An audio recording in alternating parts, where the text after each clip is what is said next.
आप 18 से लेकर 25 की एज में हो, इनमें से एक इनसिक्योरिटी आपको पक्का होगी, क्योंकि मैं इसलिए ये चीज़ बोल सकता हूँ क्योंकि मैं भी उस एज में रहा हूँ। मुझे पता है कि क्या क्या चीज़ें आती है। इनसिक्योरिटीज़ क्या क्या हो सकती है, आपकी height, skin colour, body fat, hairline and even your beard. Instagram ने ना हम लोगों को कन्विंस कर दिया एक तरह से कि हमें एक सर्टेन वे लगना है अगर हमें फिट इन होना है सोसाइटी में, which is very wrong by the way. तो आज बात करते हैं ऐसी इनसिक्योरिटीज़ जो हर लड़के के दिमाग में चलती है। क्या हम एक्चुअली में उसको ओवरकम कर सकते हैं या कुछ ऐसी चीज़ें हैं जो हमें एक्सेप्ट करके रखनी चाहिए। उन सब चीज़ों को आज ब्रेक डाउन करेंगे एंड मे बी ये वाली वीडियो आपको हेल्पफुल लगेगी। तो ऐसी और वीडियोस देखने के लिए do subscribe to the channel, क्योंकि ये वीडियो शायद आपको दोबारा ना दिखे। सबसे पहली और सबसे बड़ी प्रॉब्लम जो इंडिया में खास करके होती है, देखो अगर मैं फॉरेनर्स की पर्टिकुलरली बात करूँ या बाहर के लोगों की बात करूँ जो थोड़े से गोरे आपको लगते हैं कि यार हम उनसे उनको एक तरह से एस्पिरेशन मानते हैं, तो उनकी हाइट जो होती है वो ऑलरेडी काफी लंबी होती है। लेकिन इंडिया में insecurity of height is really really bad. Social media में भी ना आप स्क्रॉल करोगे, आपको कोई ना कोई चिजल्ड जॉ लाइन वाला, 6 पैक ऐप वाला, 6 फीट का एक लंबा लड़का दिखेगा और आप सोचोगे कि यार यही एक तरीका है, this is the bare minimum that I have to be in. अब जरा रियलिटी पे चलें। आपने ब्रांड्स देखे होंगे जो आपको लगता है कि दूध में डालो, बचपन से पियो तो हमारी हाइट बढ़ जाएंगी। आप सब जानते हो मैं किस ब्रांड के बारे में बात कर रहा हूँ। एंड ये ऐसे फॉल्स क्लेम्स ना इनसिक्योरिटी को सीधा सीधा ट्रिगर करते हैं अपने ब्रांड बेचने के लिए। ऐसा कुछ भी नहीं होता है भाई। मीनिंगफुली अपनी हाइट को आप लोग चेंज नहीं कर सकते। This is the hard fact, this is the hard truth. इसको जितनी जल्दी एक्सेप्ट करोगे उतना जल्दी आप लोगों के लिए अच्छी चीज होगी। देखो 18 to 25 एक ऐसी एज है जब मैं भी ये सब चीजें सोचता था। देखो मेरी नेचुरली हाइट, जेनेटिकली ब्लेस्ड हूं मैं कि मेरी 6 फीट से अबव ही है थोड़ी बहुत, तो मुझे लगता है कि मुझे वो प्रॉब्लम नहीं हुई। लेकिन जो आसपास के मेरे लोग थे और मुझे एक सुपीरियरिटी कॉम्प्लेक्स था अपनी हाइट को लेकर, तो मुझे पता होता था कि आसपास के लोग क्या सोचते हैं मेरे बारे में और अपनी हाइट के लिए कितने इनसिक्योर है। ऑल्दो मैंने उनको कभी ऐसा फील नहीं दिया कि वो हाइट में छोटे हैं या वो अजीब दिख रहे हैं, ऐसा मैंने कभी उनको फील नहीं करवाया। लेकिन आप क्या कर सकते हो इस हाइट को मेंटेन करने के लिए? सबसे पहली बात तो आपको बेटर फिटेड क्लोथ्स की तरफ जाना पड़ेगा। जैसे आप बेटर फिट में जाते हो ना, आपकी हाइट ऑटोमेटिकली लंबी लगती है। दूसरा है आपका जो पोस्चर है वो बिल्कुल स्ट्रेट होना चाहिए। वैसे स्लाउची होगा तो आप और ज्यादा छोटे दिखोगे। अपनी ग्रूमिंग पे काम करो, अपने कॉन्फिडेंस पे काम करो एंड सबसे इंपॉर्टेंट भाई स्ट्रॉन्ग फिजिक पे काम करो। ये सब चीजें भूल जाओ कि क्या है। सेकंड पॉइंट आता है स्किन कॉम्प्लेक्शन का, जो सबको ही फेयर चाहिए। देखो मैं ये मानता हूँ कि इसके ऊपर ना हमने भी बहुत पहले बहुत सारी वीडियोस बनाई है और हमें पता था कि यार इस चीज पर व्यूज आएंगे। That is why we had to do it, क्योंकि हमारे लिए व्यूज इंपॉर्टेंट है। हम लोगों को पता है कि यार हम एक चीज को अगर दिखाएंगे और लोग इस प्रॉब्लम से जूझ रहे हैं तो हम लोग उस चीज में कुछ ना कुछ अपना तरीका और तड़का डाल सकते हैं। ऑल्दो हमने ये नहीं बताया कि काले से गोरा कैसे हो सकते हैं, लेकिन हमने ये जरूर बताया कि एक हेल्दी स्किन केयर क्या होता है। इंडिया में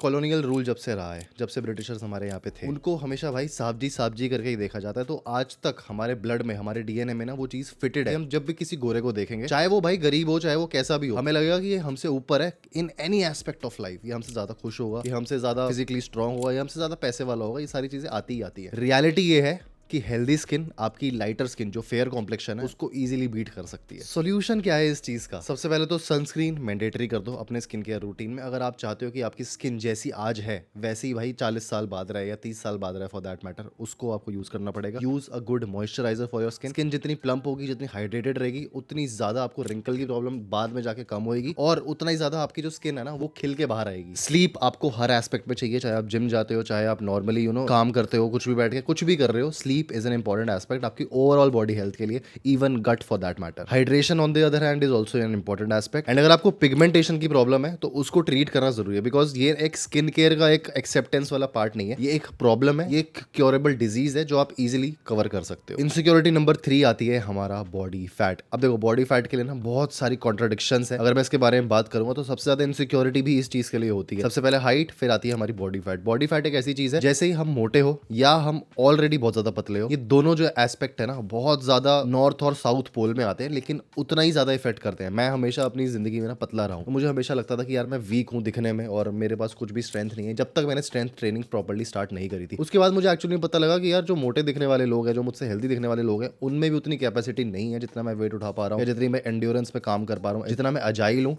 वो लोग नहीं थे। तो ऑब्वियसली फिर मैंने वो पार्ट एक्सेप्ट करा कि सिर्फ दिखना मोटा या पतला इज नॉट इंपॉर्टेंट, आपको फिट होना ज्यादा जरूरी है। अब बॉडी फैट का सिर्फ यहाँ ये मतलब नहीं है कि अगर आप ओवरवेट हो तो ही हम इसके बारे में बात करेंगे। अगर आपके पास स्किनी फैट भी है, अगर आपने मेरी पुरानी फोटोज देखी होगी ना, तो भाई मेरा पेट बहुत ज्यादा आने लग गया था। आप लोगों ने कमेंट्स भी बहुत सारे करे थे कि भाई लक्ष्य भाई मोटे हो, अंकल लग रहे हो, ये लग रहे हो, वो लग रहे हो। I know that, I accepted it and अब ये ट्रांसफॉर्मेशन आप मेरी देख सकते हो कि अगर मैं अभी तक एंड गोल पर नहीं हूँ अपने, तो भी मैंने काफी ज्यादा इंप्रूव कर लिया है। इसका है सॉल्यूशन, सिंपल है, आपको स्ट्रेंथ ट्रेनिंग करनी पड़ेगी, आपको प्रोटीन इंटेक अपना पूरा पूरा करना पड़ेगा, क्योंकि मैंने अभी ये देखा है, मैं देखो कोई प्रोफेशनल नहीं हूँ इसके लिए, आप ऑलरेडी और भी फिटनेस इन्फ्लुएंसर्स को, इन चैनल्स को देख रहे होगे इसके लिए, लेकिन जो मैंने करा है, जो मेरे लिए काम करा है, मैं आपको एग्जैक्टली वो चीज बता रहा हूँ। वॉकिंग, स्लीप एंड कंसिस्टेंसी, अगर ये सारी चीजें आप अपने रूटीन में डाल दोगे ना, आप देखोगे कि कहां से कहां आप ट्रांसफॉर्म हो रहे हो और आपको पता भी नहीं लगेगा कि कितनी ब्यूटीफुली आपकी बॉडी ट्रांसफॉर्म हो सकती है। इनसिक्योरिटी नंबर 4 आती है, और जो बहुत ज्यादा रिलेटेड है इस चैनल से, क्योंकि हम लोग ग्रूमिंग वगैरह की बात करते रहते हैं, फैशन की बात करते हैं, हम ओवरऑल मेंस लाइफस्टाइल की बात करते हैं। अगर आपने सब्सक्राइब नहीं किया तो मैं आपको बोलूंगा कि सब्सक्राइब जरूर कर लेना। ये वीडियो थोड़ी सी off the topic, off the beat है, लेकिन हम सिर्फ मेन के ऊपर फोकस करके बहुत सारी चीजें करते हैं। हेयर लॉस और हेयर लाइन का रिडक्शन एक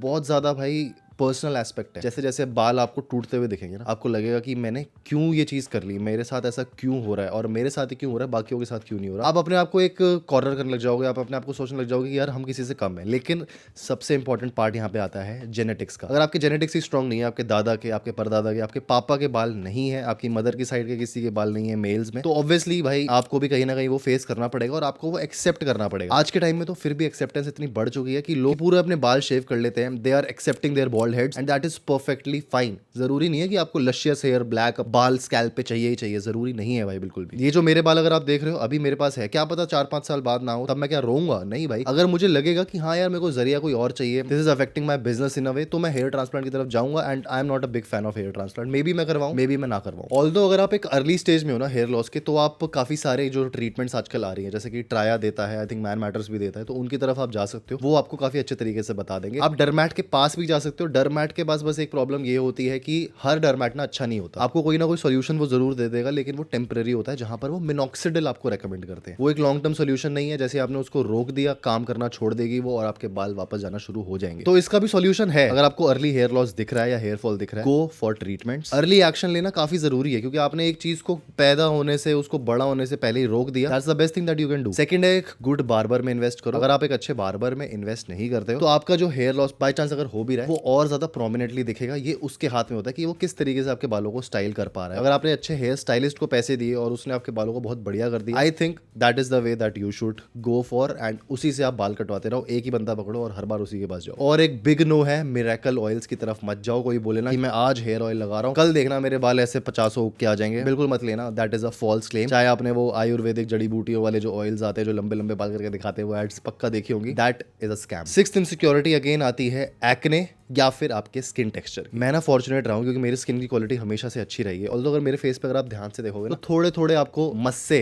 देखने को मिलेंगे, मोल्स जिसको हम बोलते हैं, तो वो मुझे पर्सनली पसंद नहीं आते एंड कहीं ना कहीं वो आपके फेस का एक पार्ट बन जाता है। लेकिन मैंने उसको एक्सेप्ट किया है, क्योंकि अब मैं इसको चेंज करूंगा तो मुझे लेजर करवानी पड़ेगी, विच आई रियली डोंट वांट। अभी तो नहीं, but may be in future अगर ये ज्यादा होते हैं तब तो मुझे पक्का करवानी पड़ेगी। एंड लेजर से मैंने अपने घर में देखा है कि यार बाकियों को भी फर्क पड़ा है, तो maybe I will go for that. लेकिन जब मैं छोटा था ना, मैंने आसपास के बच्चों को बहुत देखा है, उनके फेस भरे रहते थे भाई रेड कलर के पिंपल से, कईयों के तो फेस से खून आ रहा होता था because the pimple was popping, कईयों के फेस पे पस आ रही होती थी। एंड आई नो कि हाउ दिस फील्स। आपका कॉन्फिडेंस इफेक्ट होगा, ऑब्वियस सी बात है, लेकिन इसका भी सॉल्यूशन आपको देखने को मिल जाएगा। क्योंकि अगर आप एक सिंपल स्किन केयर रूटीन, जिसके बारे में हम बहुत सारी वीडियोस बना चुके हैं, कौन सा फेस वॉश आपको यूज करना है उसके ऊपर बता चुके हैं, कौन सा सीरम आपको यूज करना है उसके ऊपर भी वीडियो बना चुके हैं, तो आपको सबसे पहले तो चैनल सब्सक्राइब करना है, उसके बाद ये सारी चीजें देखनी है कि एक्चुअली में ये वर्क मेरे लिए क्या करेगा। कोई वायरल प्रोडक्ट अगर आपकी स्किन में ऑलरेडी एक्ने है, मत ट्राई करो ये देखकर कि यार इस इन्फ्लुएंसर ने मुझे बताया, इंक्लूडिंग मी, अगर मैं भी कभी कल को बता रहा हूँ तो मत करो भाई। आप बस ये देखो कि मुझे कौन सा प्रोडक्ट सूट कर रहा है, पैच टेस्ट करो, उसके बाद अपने रूटीन में उसको डालना धीरे धीरे शुरू करो। अगर आप एक डरमैट में इन्वेस्ट कर सकते हो तो उससे अच्छी चीज नहीं है जिसको आप रेगुलरली अपॉइंटमेंट दे सकते हो। हर महीने 2-3 विजिट्स अगर आप कर सकते हो, आई थिंक 2000 रुपए की एक विजिट होती है, उतना आप इन्वेस्ट कर सकते हो पर मंथ, तो ठीक है। कभी आपने नोटिस किया है कि जिस चीजों पे हमारा कंट्रोल नहीं होता, सबसे ज्यादा स्ट्रेस हमें उन चीजों को होता है, जैसे कि हमारे जेनेटिक्स हो गए, जैसे कि हमारी हेयर लाइन हो गई, जो जेनेटिक्स का पार्ट ही है, हमारी हाइट हो गई एंड कॉम्प्लेक्शन हो गया। क्यों लेना है भाई स्ट्रेस इन्हीं चीजों में ना? हम लोग बस बोलते हैं कि नहीं यार मेरा तो कुछ हो ही नहीं सकता, मैं छोड़ देता हूँ, मैं अपनी ग्रूमिंग पे ध्यान नहीं दूंगा, मैं अपनी हाइजीन पे ध्यान नहीं दूंगा, मैं अपनी ओवरऑल लुक पे ध्यान नहीं दूंगा। That is the worst decision as a man, अगर आप 18 से 25 के हो, दैट यू कैन टेक। अगर तुम लोग सिर्फ उन चीजों पे काम करो ना जो तुम्हारे कंट्रोल में है, 6 महीने में तुम्हें रिजल्ट्स ऐसे देखने को मिलेंगे कि तुम भाई बोलोगे कि यार मैं कहां से कहां ट्रांसफॉर्म हो गया, मैं पहले कैसा दिखता था,